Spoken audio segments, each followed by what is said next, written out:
So we just end it like that? They don't even tell us what happened once they actually left the island? I want to know more. And why y'all leaving the island anyway? Was it just me, or was anybody else watching this thinking, why y'all leaving the island? Stay on the damn island.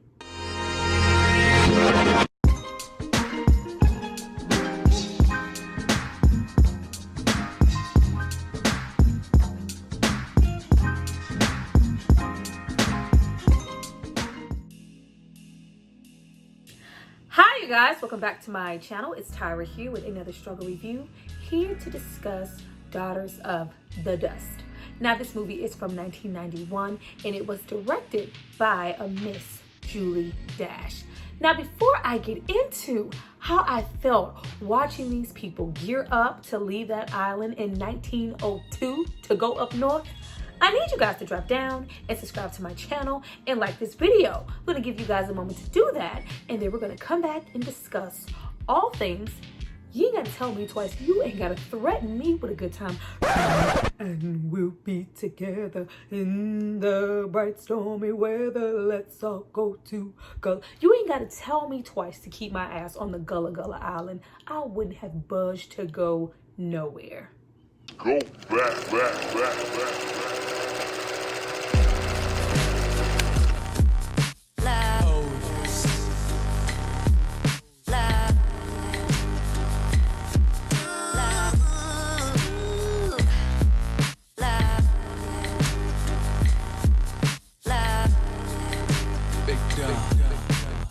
Now that you guys have hopefully subscribed to see more of me, let's get into this movie. But before we jump into the video, I have to give a shout out to the person who paid for and requested this movie. So if you happen to learn something and get your whole life, because I saw your little comments, all you people out there who said that you hadn't seen this movie, this was my first time seeing it also, this might make you want to go watch it. It's not because of me, it's because of this person right here. Thank you so much for supporting me, for subscribing to me, for paying for this content. You all that in a bag of Gullah shrimps. Now getting into the movie, it was written, directed, produced, all by the same person. She also wrote the book that this film is based on. Who better to do it? Miss Julie Dash. Now, I need somebody to collectively get together, especially those Black independent film people who get together, aka Love Jones, aka Have Plenty, and have this one big epic film, and they do so well, and you feel like they're going to prosper and give us so much more, but they never do much or really give us anything of the caliber of something like this film. What had happened? What had happened? Now, she did go on to direct certain things like Love Song and the Rosa Parks Story, and one of my favorite underrated BET film, Funny Valentines with Afri Wooder and Loretta Devine. It slapped. But we did not get anything like this. This was quite an event and something really special to watch. Now, I can understand why a lot of people maybe didn't gravitate towards it. It's very much so independent. She had a very low budget, but what she was able to accomplish with that, I think, is very amicable. Everything here feels very organic, very authentic. It almost feels like you're watching National Geographic or the PBS channel. It just feels like it's kind of shot in documentary form at how organic looking she was able to capture the essence of that time, along with the people, the clothing, the atmosphere. It's very much so giving 1902. But the movie also has a lot of still shots, a lot of scenes that go on for quite some time where there isn't any dialogue being spoken, and you are supposed to be just taking in the essence of the island and the people. And you also have really thick accents being spoken at times to where you might not fully understand the words or what exactly is going on.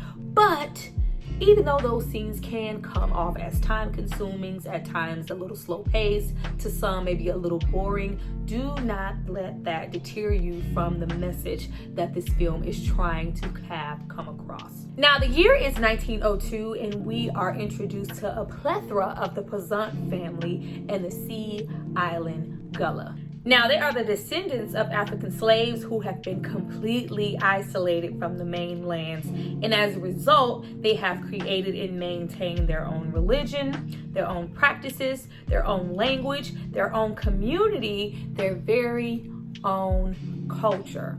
all black, everything. We also get a lot of narration here in this film from Eli and Eula's unborn daughter. Now, if you're not paying attention, you can get downright confused. She is there very much in spirit form and also narrating. There is a small child running around with a blue ribbon in her hair, giving very much so seal from the color purple. If you see her, that's the unborn child. We are seeing things from her perspective. Now, we are also introduced to Viola. Viola is a newly found devoted Christian, and she wants nothing more than to spread the word and get her family geared up to go all the way up north. And she also brought along Mr. Sneed to capture that moment. This is a special day. This is a special time for their family. They have yet to leave this island besides her and Yellow Mary. Now, Yellow Mary, on the other hand, unlike Miss Viola, is not coming back to welcoming open arms. She is very much so loose, very much so a prostitute, and can't nobody tell her where to go, how to be, and what time to be there.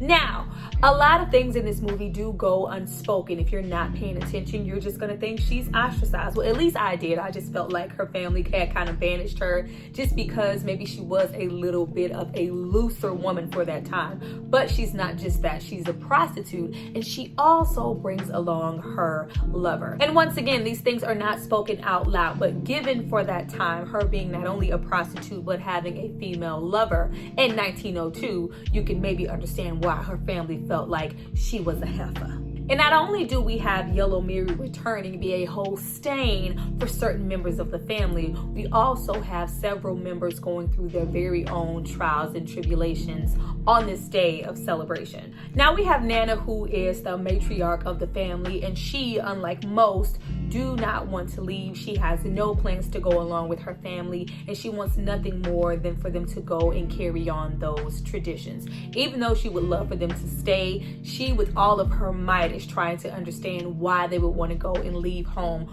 Why would you want to leave where our roots are? This is all that we know and all that we have left of generations before us. She is very much big on ancestors and paying respect, passing on their family's religious practicings, passing on their language, passing on their culture, their community, things that they have been able to cultivate solely on this island and pass down to each other with no problem. Her worst fear is her family is going to all go up north.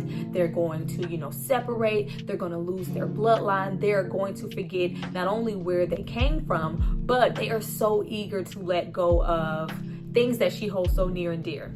Some family members even take out the time to contradict her, downright disrespect her, really low-key make fun of her. And it was just like, damn.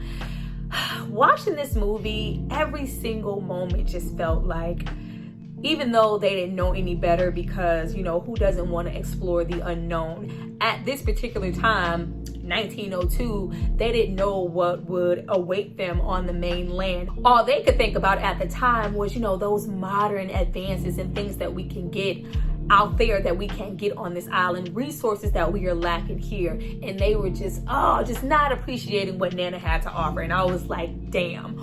Watching this, now in today's life, it was like, they just did not know what they had and what Nana was putting down. It's just like, you know what? I can't hold you guys back and keep you here forever. Fine. What I want you to do is at least, respect me for who I am and respect what I'm trying to offer to you. It's up to us. We came from slaves. We came from nothing. We were stripped of everything we ever known. And what we still been able to hold on to, I want you to hold on to it so we can pass it down generation after generation so we don't forget where we came from and who we are. At the same time, you stop and you pause and you begin to appreciate what these people have found and have been able to maintain all by themselves on this island. First of all of your family is here. There's so much togetherness and unity and family. Like, it's so beautiful to watch. They have not been afflicted by any outside influences. There are, barely there are things there to read. Everybody's reading. They are very much so, in a sense, very protected on this island. It was just downright amazing. Some of the practices that they were doing as far as culture, as far as food, as far as religion, as far as Nana and certain superstitions and, carrying things on, we still do a whole lot of that shit today. Don't dismiss me. Now, every family member does not downright think Nana's beliefs, the tin she carries around, the potions of this, they don't all think, it's crazy. We're, moving on to bigger and better things. We're trying to become modern. I don't want to pass down any of that heebie-jeebie stars and moons. I don't want to pass on any of that to my children. Believing in what you told us to believe in and respecting the ancestors and passing this and mark this tree, that didn't get us anywhere or amount to anything wealth, anything I can hold on to and see right now. I'm leaving that here with you on this island. Everybody does not think that way. We have Eli and Eula who very much so still believe in, paying respect to not only Nana, but the ancestors that have grown to appreciate and understand what certain things represent and get very much immersed in the culture and the things that Nana has passed down and had to offer. But they have their own strife with Nana and the way things are, mostly Eli, because his wife was sexually assaulted by a white man on the island. And to avoid him trying to seek vengeance, Eula will not say who, what, when, and where. And this absolutely drives Eli crazy and gives him even more justification of why they need to get off the island and why he needs to maybe let go of some of the things that Nana instilled in him about, their culture and the ancestors and paying respects and doing this. None of that saved me. None of that saved us as a people. That didn't help my family. So why would I hold on to it? And I love that the movie really, as it goes on, it explores just how brilliant Nana is. It's just like, well, yeah, I'm passing these things on, but it's not to be taken literally. I'm so sorry that happened to you, and you are really, really identifying with Eli in the story. But they have the freedom to do as they please at any time, create families and spaces. There is land. There is a sense of ownership. There is a sense of pride. They have been able to cultivate their own culture of language, religion, food.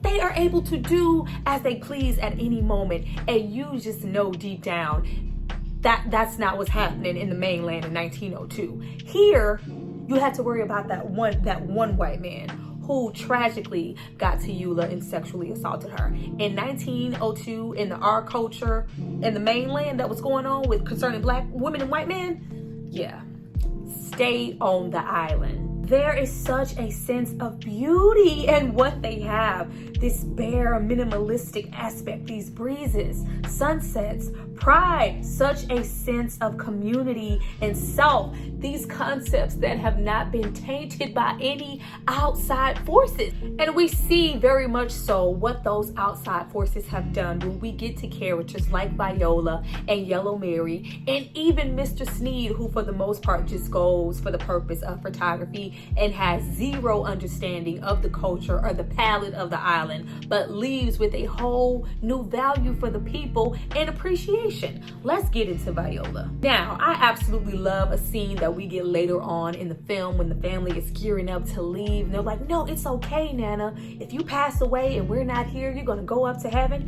and you're going to be looking after us. You're going to be looking over us, She's like, no, don't feed me that shit. I'm going to turn to dust. I do not get into religion or practices on this channel. I don't like to disrespect anybody's culture or anybody's belief. Just know I was with Nana and felt she was righteous in hers.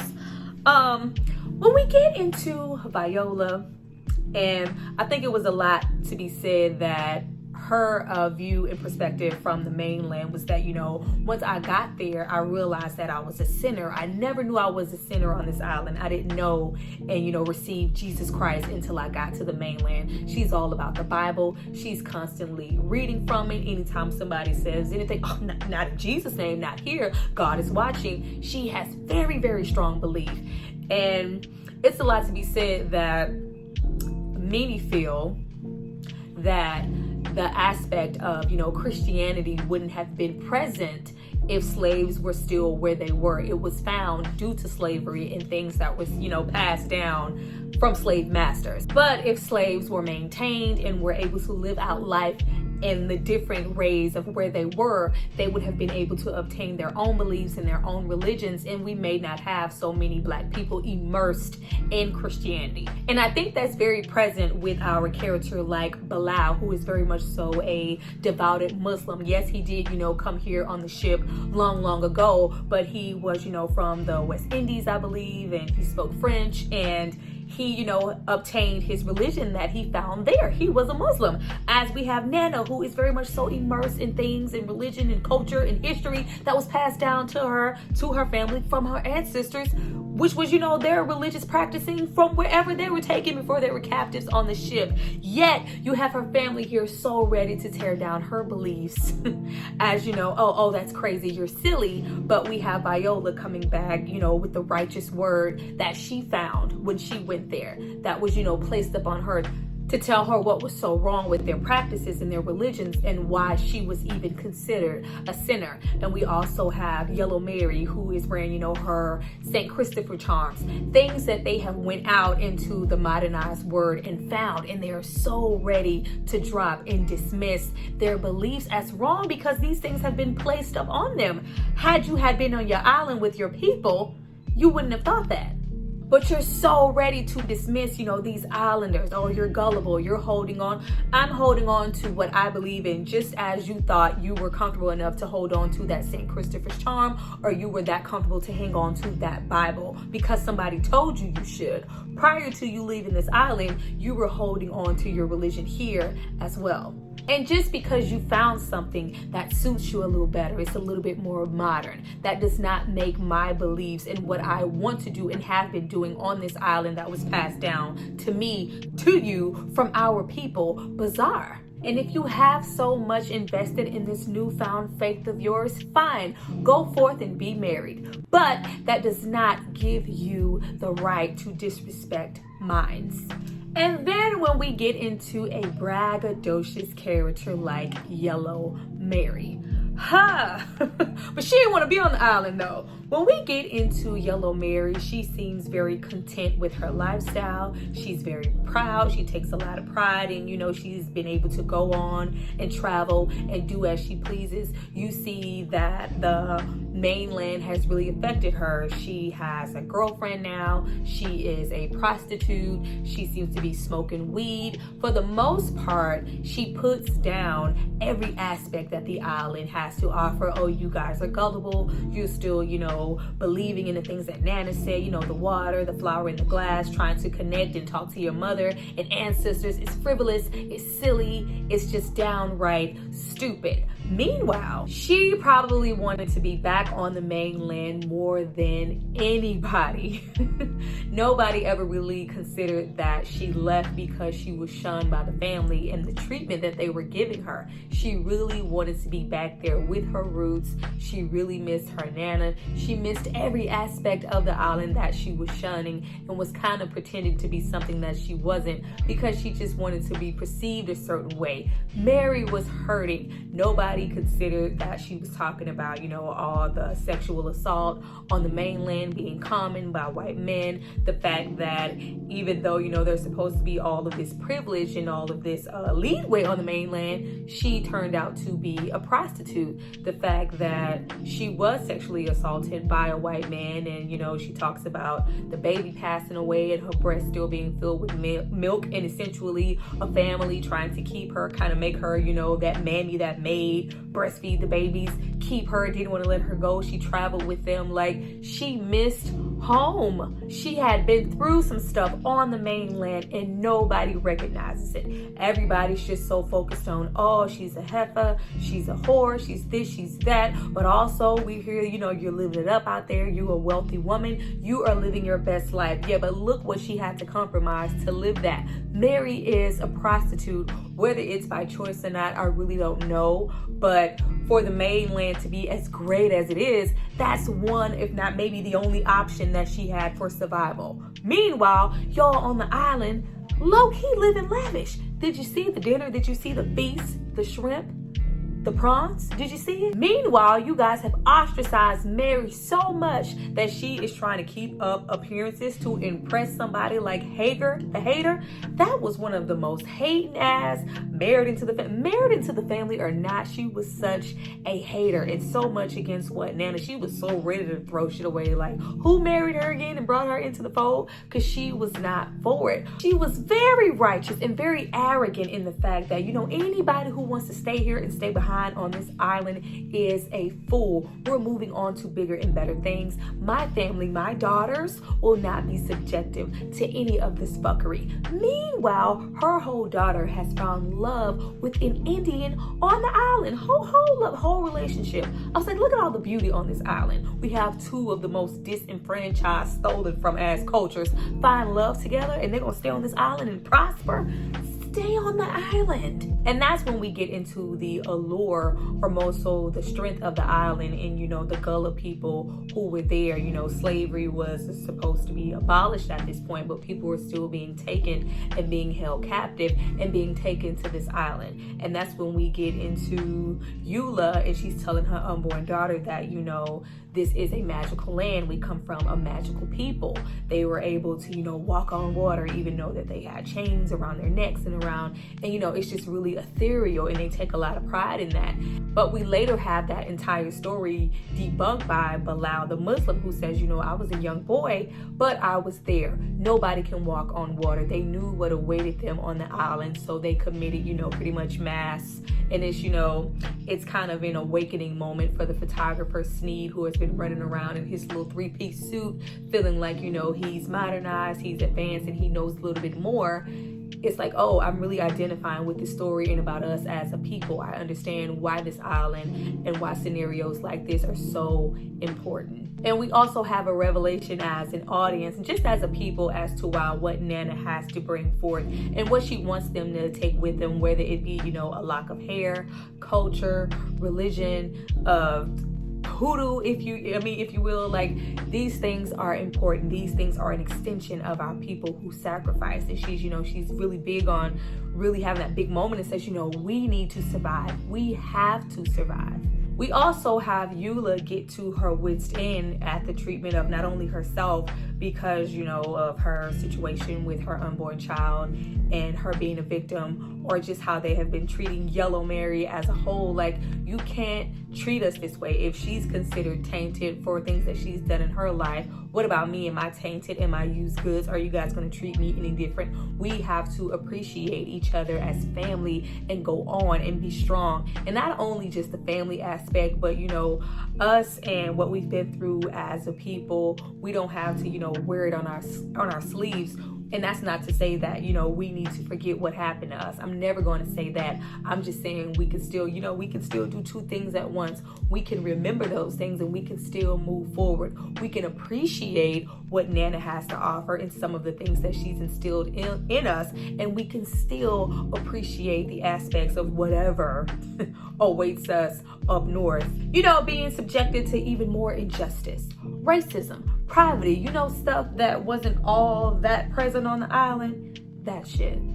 Now, we end off the movie with everybody pretty much still wanting to leave and go forward in their journey, but having the revelation to appreciate each other as not only a family, but what Nana has been saying this entire time. Remember yourself, remember your people, your culture, your ancestors. Pay respect, it's important. I'm not always going to be here. And just so you know that, I'm going to bind this book, this good book, with this lock of, you know, my hair, my mother's hair, but like our history, our ancestors. I'm gonna bind it. I want you to kiss it, and I want you to take it with you on your journey up north. Don't forget about me. Don't forget about your people. Still have sense of self. You were somebody. You have history, and you were attached to something bigger than yourselves. You had a culture. You had a presence in this world prior to you ever getting up to north and you embracing Christianity, different walks and places in life that you have yet to experience here. Remember who you are and remember who we were. We are daughters of the dust. We are instilled here. Our people were here. They're buried here.